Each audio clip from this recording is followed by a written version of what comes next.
When I first told people about my plans to bike across BC, their usual reaction would be, oh, that's pretty cool. But in their eyes, you could see they were thinking, is this man mentally insane? Is he deranged? And in retrospect, I sort of was. Let me show you guys this epic saga and all the problems I faced.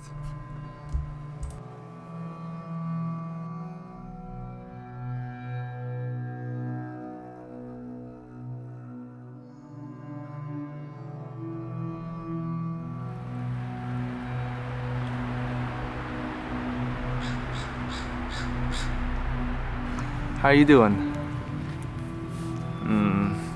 Oh. Nice.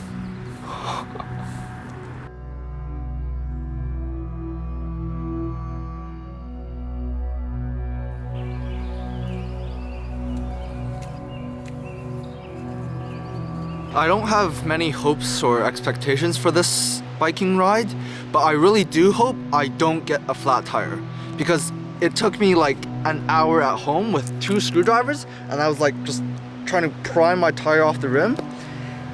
It would not come off. Like, my fingers were bloodied and sore. And I was talking to the bike guy from a bike store, and I was saying, oh, my tire lever keeps snapping. I had to use those metal screwdrivers. And he's like, oh, if you're snapping the tire lever, it's probably doing something wrong. Like, dude, if you were there and you could get it on without snapping the levers, like, I don't know, I'd give you $1 million. It was so hard. So anyways, that's my only hope, that I don't pop an inner tube.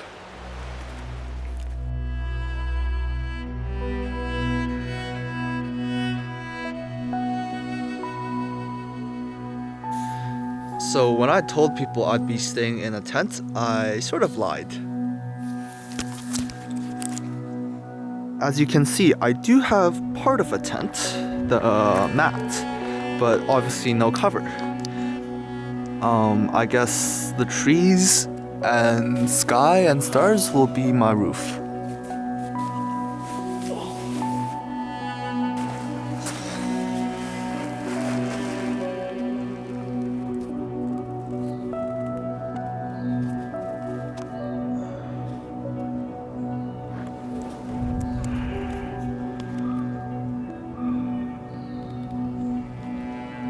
So my US visa expired about a couple years ago, and I've been procrastinating because there's like a 1.5 year wait time to get your visa processed.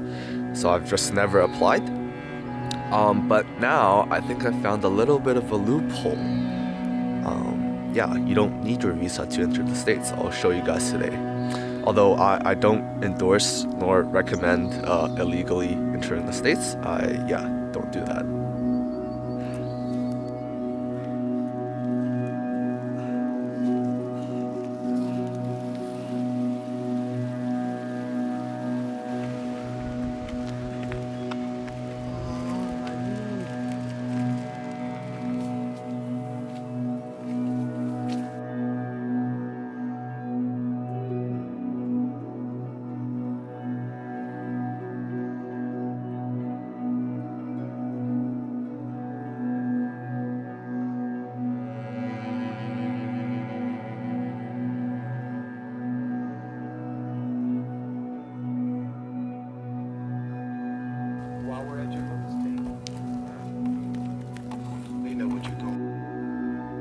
There is a concerning amount of bear poop on the trails.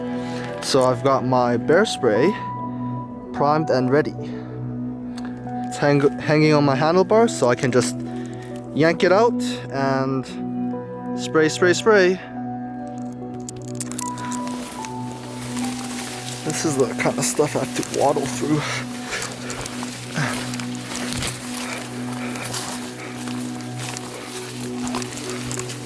Sort of insane.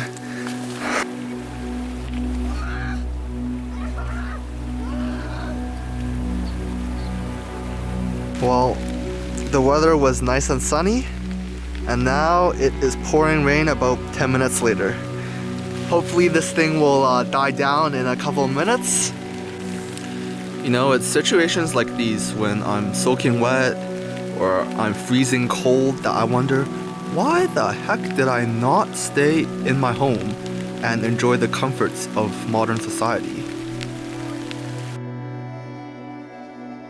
As I hide here under my poncho, I guess I found the reason why I come out here. Like, your faith in humanity will be restored. Yeah, these logging guys just gave me their poncho because they saw I was in need. And last night I was setting up my tent and I said hello to a Chinese couple. And they're like, "Oh dude, you don't have a tent?" I'm like, "Nope." And then they're like, "Oh, come over, we'll light a fire and we'll get some food for you."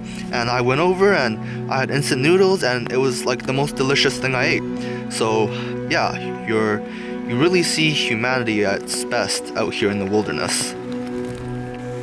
Well, it looks like it is over for the most part.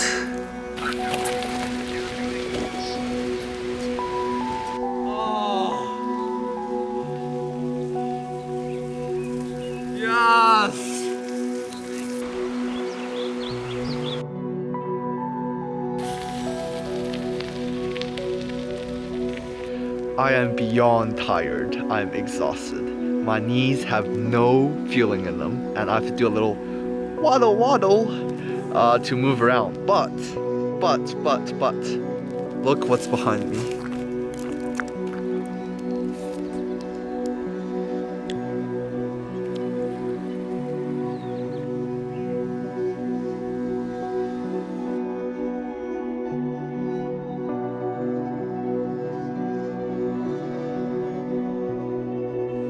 So I actually got an ultra lightweight burner and fuel from Mr. Justin. And tonight we are having our classic instant noodles.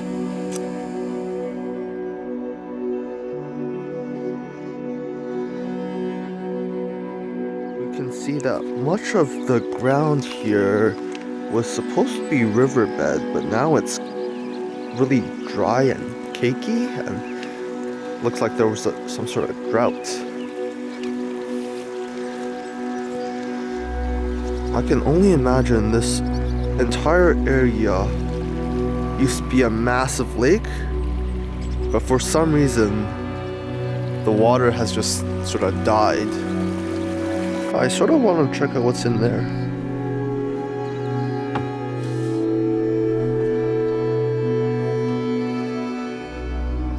It's a water gating station. Fortunately, there is a lock here, so can't get in. But the view here is really nice. Look at that. Beautiful. So you see that straight gap in between the trees? That is actually the US-Canada border. And if we look on this side, we can see the gap there. And I'm pretty much standing right on the border. So yeah, States over there, Canada over here.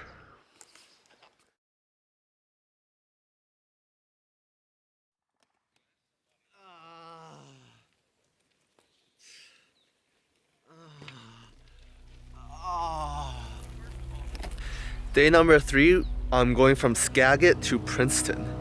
Now, my mom said she would cover my hotel expenses because she didn't want me staying in a tent. So yes, she gave me a blank check and I am gonna milk that thing really hard. I'm gonna pull up to the swankiest joint in town, you know, order champagne and room service and stick it all on my mom's tab.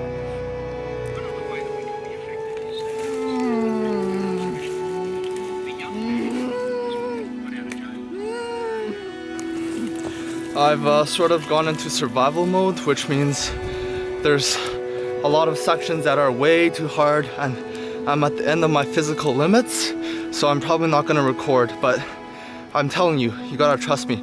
There's so many switchbacks, river crossings, mud, and I've got a bike, you know? If I had nothing on me, it'd be easy peasy, but with the bike, I'm dying. Okay guys, look at this and tell me if you can see a trail anywhere. just let me know. I'll be waiting. Look at that. Where's the trail at? I think it's over there, but I honestly cannot be sure.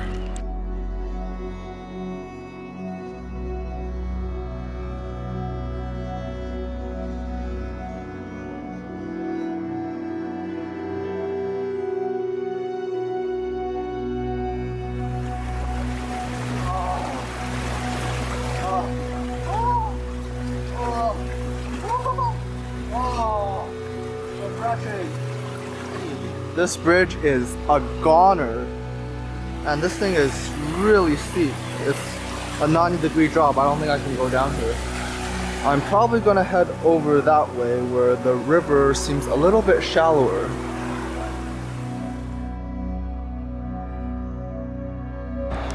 My legs have all but given out on me. There's no way I'll make it to Princeton tonight. There's like 80 or 90 kilometers to go, no way. So I'm gonna see if I can hitchhike.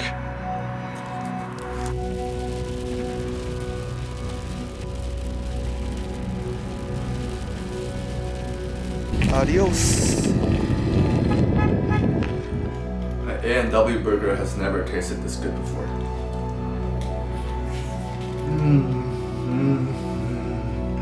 I've got like a billion mosquito bites on this one single shoulder, and the rest of my body is pretty much the same.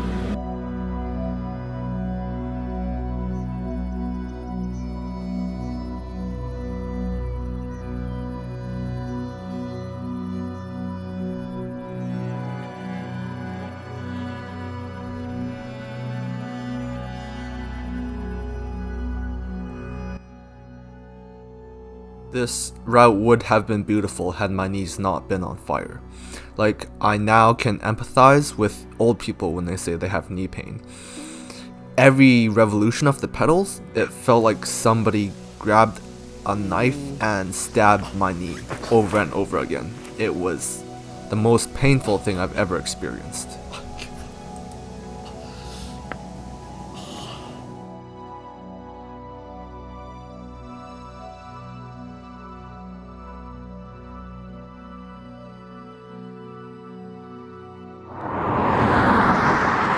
Man, they're selling this garbage for $3,500?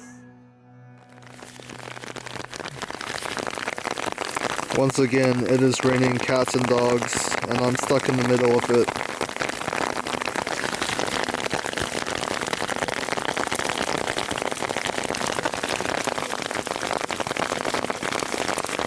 Just brilliant. Very fun stuff. Well, I did a big goof. I'm sorry, Kevin. You'll have to get you a new tent pad, but I was riding with the tarp on to cover myself from the rain, but yeah, it did not work out well. I was pretty wet and miserable, and a lady took pity on me. She invited me into her home, and we had dinner and drinks, and I stayed the night there, and it was pretty incredible.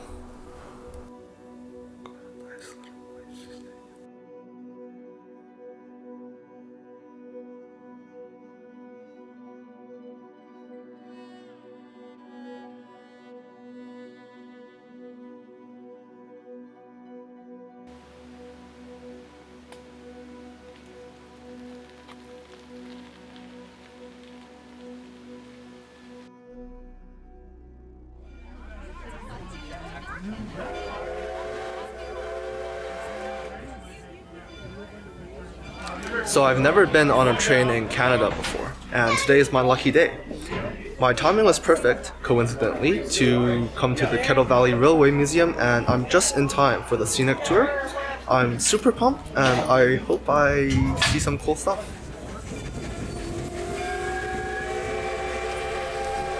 For much of the 20th century, all these small towns of 1,000, 5,000 people, they relied exclusively on the railway for food, supplies, transportation, industry, employment. Like, the railway was the lifeline of these communities.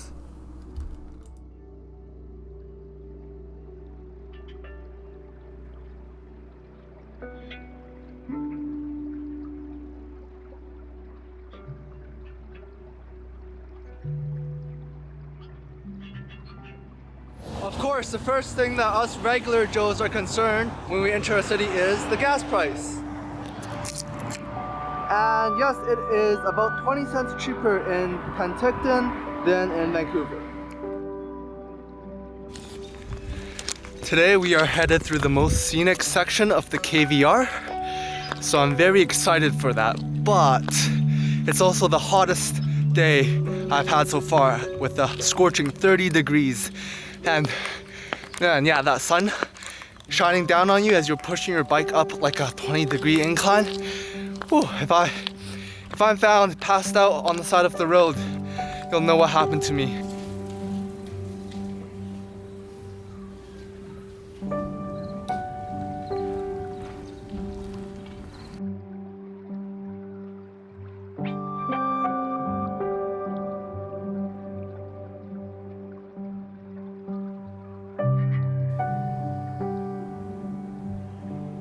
I now know why Lance Armstrong did drugs. Some lady gave me a couple of pills of Tylenol. I swallowed 2, and 15 minutes later my knee pain just disappeared. Now it's like somebody's got a feather and she's like tickling my knee. So yeah, I can see why Armstrong did drugs. I'm not condoning it, but I see why he did it. Currently at Chute Lake restaurant, sitting on a nice soft sofa for the first time in 6 hours. I don't know if this is politically correct, but this picture very accurately describes how I feel right now.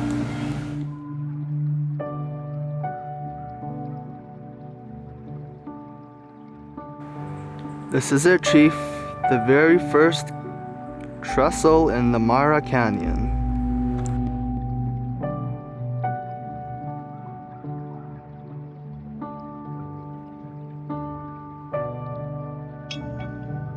You're joking! Why would you put that here in the middle of nowhere? Dude, what?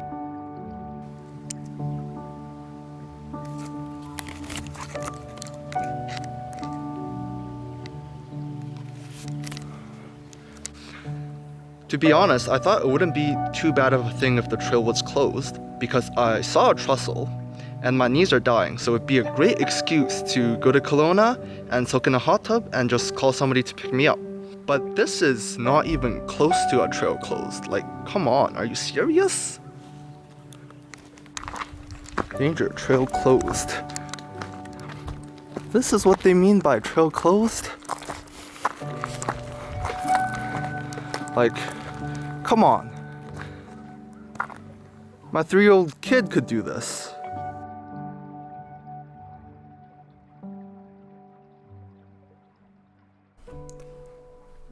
Mara Canyon was super beautiful, I just had to watch the sunset there. But that meant biking to my campsite in the dark. Now the problem was I didn't have a map on me because my phone refused to charge. Essentially I was going in blind. So at junctions, in a moment of genius, I thought, oh, I'll fly my drone up and I'll see, oh, to the left it's a dead end, to the right it's to my campsite. And that's how I got there. It was super scary being in the dark, in the forest by yourself and hearing these weird noises all around you. I can safely say that drone saved my life. We found a table and I guess I'm gonna cook something. I'm starving. So dinner for today is some sausages. Let's go.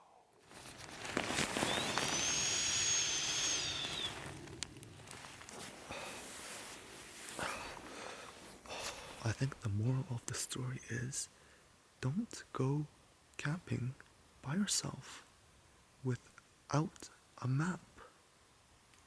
Don't do it, guys. Have a GPS tracking map like a phone.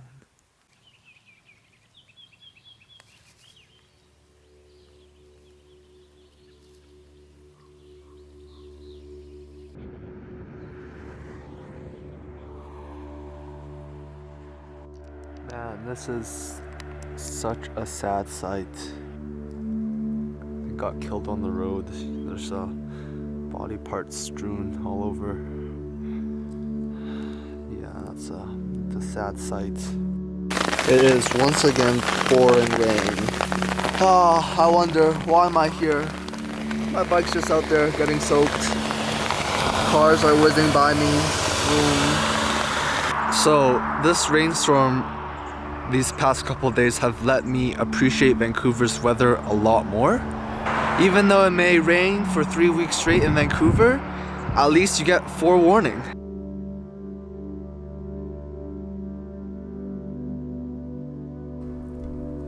I entered the small city in Canada named Greenwood and went into a museum, and the staff there, they were like drug dealers. I was looking through the display for about 2 minutes and I was mildly interested before they came up to me and was like, "Oh, it's $10 to view the stuff." Luckily, I wasn't hooked enough to pay them.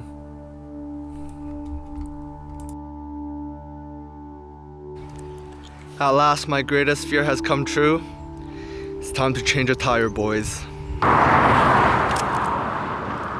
Remember guys, when you're changing a bicycle tire, after you take the tire off, see if there's anything on the rim or in the tire that could have caused the puncture before you put a new tube on, or else it's just gonna puncture again. In my case, I found this little thing on my tire with the pointy end stabbed into it, so that's probably why.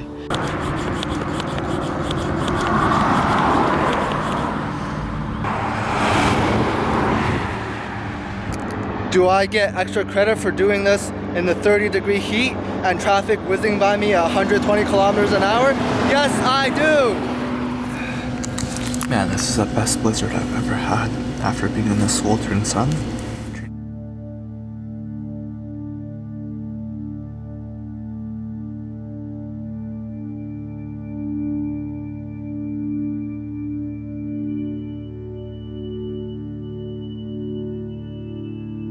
Here I am at Lakeview Motel.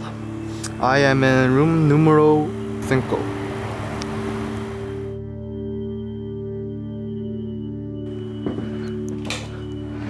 No way, dude.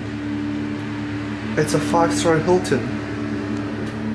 One of my most favorite moments is eating in the hotel. So I've got my strawberries, my microwave sausages, half crumpled bread, a bag of chips that cost $1.89 but totally worth it, some grapes, and microwavable chicken, pork, beef, whatever, same thing. Starving. Remember guys, if you ever want to bribe me, just buy me a bag of chips and I'll do anything.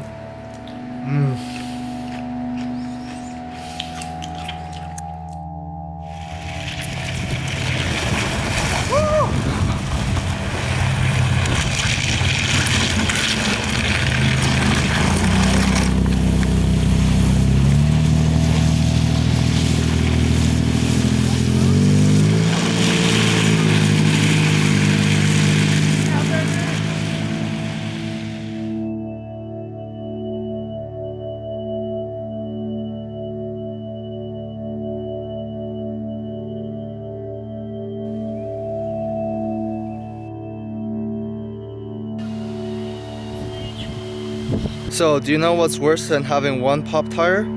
It's having two on the same day. Looks like my tires are just not holding up. It's been 6, 7, 8 days on the road. This tire is also flatty flat. So I am walking the next 44 kilometers unless I meet somebody who has a spare inner tube that's willing to sell me, which I doubt, or I meet like a car or an ATV or something. Yeah, otherwise I'm walking 44 kilometers, boys. So at my average walking speed of 4 kilometers an hour, this will take me a little more than 10 hours to do. I am actually so lucky. Like, not after 20 minutes my tire popped, I met this racer dude, and he apparently broke the record for Pentiction to Cranbrook or something like that, and he's on his way back, and he helped me fix my tire. So I don't need to walk 43 kilometers. I'm so happy. I could actually cry.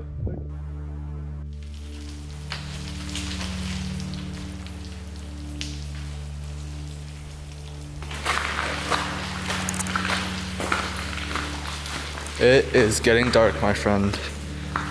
Pitch black. And we're only 30 meters in. It's pitch black. And at the end of this tunnel is that tiny speck of light. Feels like I'm reading ancient cave art or something.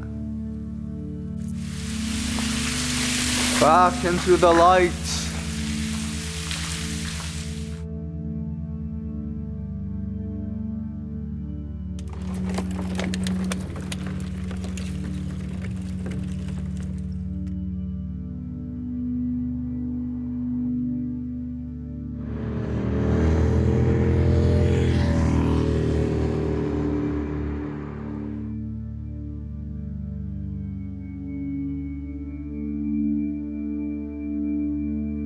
My home for tonight.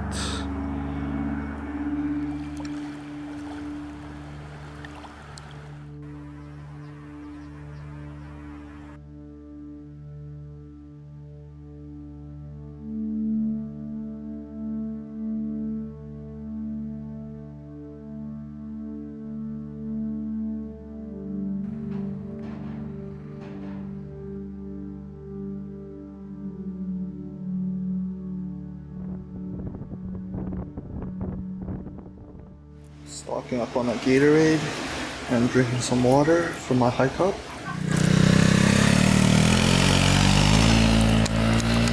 Ahead lies our last obstacle before Cranbrook, a 1500 meter elevation gain. It's gonna be tough, and it's 33 degrees out here. On the bright side, I don't have far to go if I do end up dying, because there's a cemetery nearby.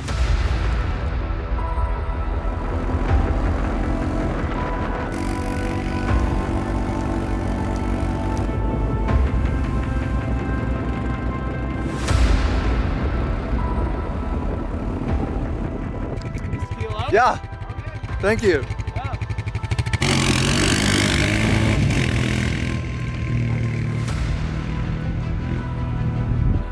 Let's go.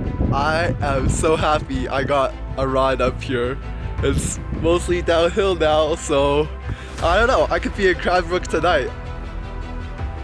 But okay, I'm not gonna count my chickens yet, because there is still like 80 kilometers to go.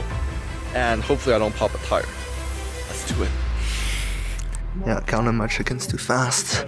I lost the quick release skewer on the ride up. So they're trying to McGuire or something, but I think I'm screwed.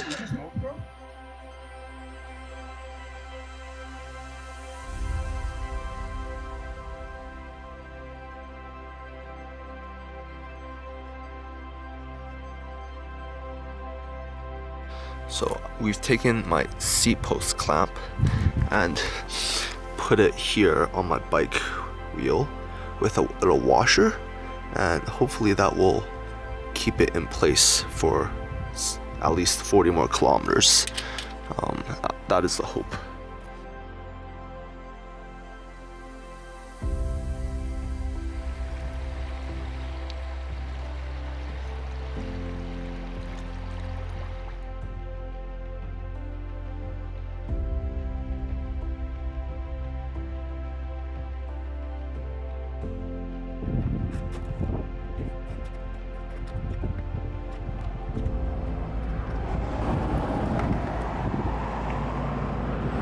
That, my friends, is my first impression of Cranbrook. First impressions do matter, boys. First impressions do matter. I'm just sitting here and my phone has died. It won't charge. I remember my friend's address, but like I have a vague idea of how to get there, but I'm just gonna have to figure stuff out, cruise around, ask people. Yeah, Innes Avenue. I wonder where that is.